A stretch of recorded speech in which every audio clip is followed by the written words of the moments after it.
Welcome to ICND2 Lab 10, which describes the basic concepts behind Cisco access lists. For those of you using the Cisco Press exam certification guides, this video shows material that's also covered in the ICND2 books, Chapter 6. This lab has three main objectives. By watching this lab, you should be better able to configure extended IP access control lists, as well as configure one of the trickiest parts of IP extended access control lists, particularly the source and destination port numbers. You'll also understand how to see the counters that show the number of packets that have matched each statement in an access list. To reach these objectives, this scenario uses a single scenario step. In this scenario step, we'll see how to filter packets that are going from clients on the left side of the diagram to a server farm on the right-hand side of the diagram. To begin step 1, let's take a look at the network topology in the IP addressing scheme. Notice we have two routers connected by serial link, with each router having a LAN. On the left, you see we've got two PCs, PC1 and PC2, and those will be our clients in this particular lab.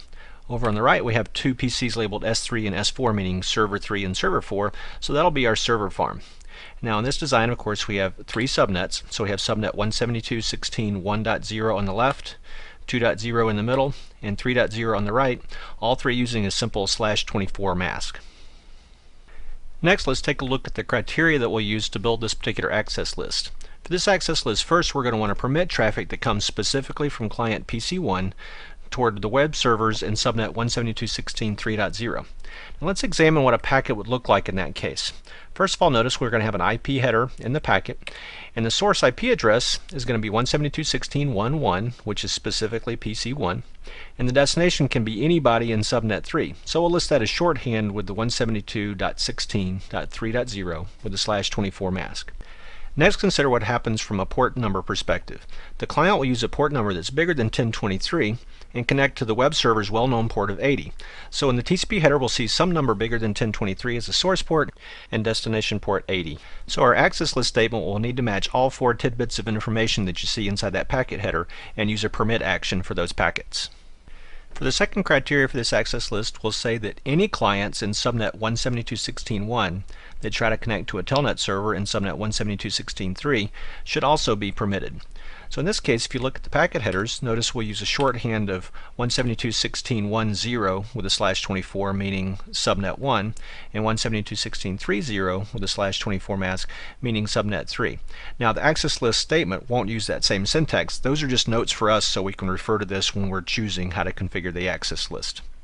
Now again, the port numbers, if you look at the client side of that, the port number will be dynamically allocated from some number beginning with 1024 or greater, and the destination port will use the telnet well-known port of 23. The last criteria for this access list is to deny all other traffic. So in this case, we'll use the implied deny all at the end of the access list to catch everything else and discard it. For step 1, we're going to create this access list on router R1 and then enable that access list for packets coming in R1's LAN interface.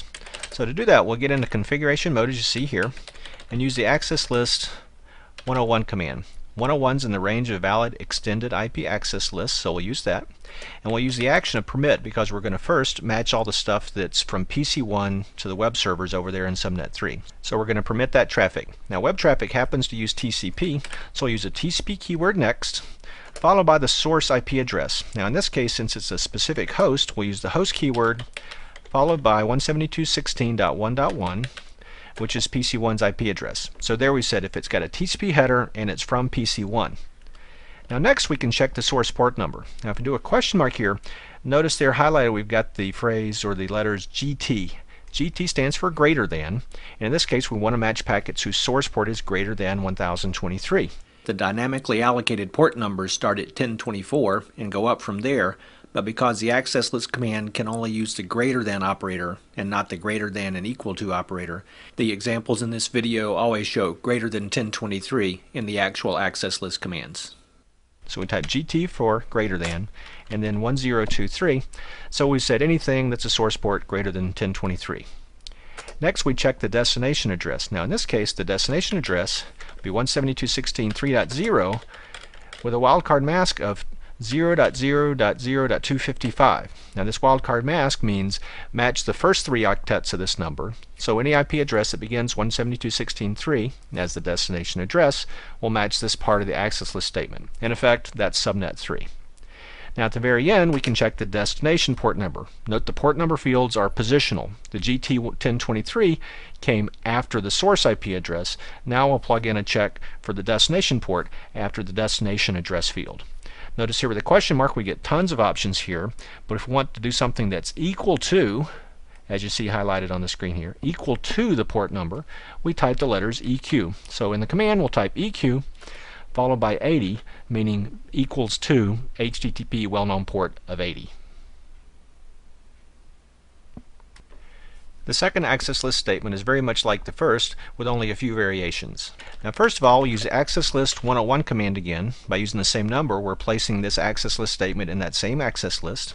We'll use a permit keyword because we now want to permit all telnet traffic from the left-hand subnet to the right-hand subnet.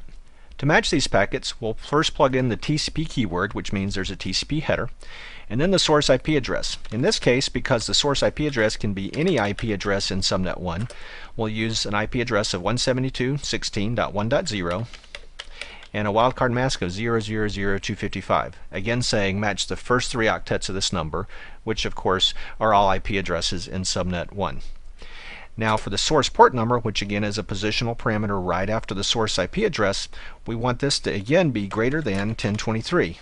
We want to match telnet clients on the left, the source packets from the telnet clients, and those dynamically allocated port numbers will be greater than 1023. Then for the destination IP address, we plug in the same logic we had in the previous statement, 172.16.3.0, with the same wildcard mask, which matches everybody in destination subnet 3. And finally, we need to match well-known port 23, which is the telnet well-known port.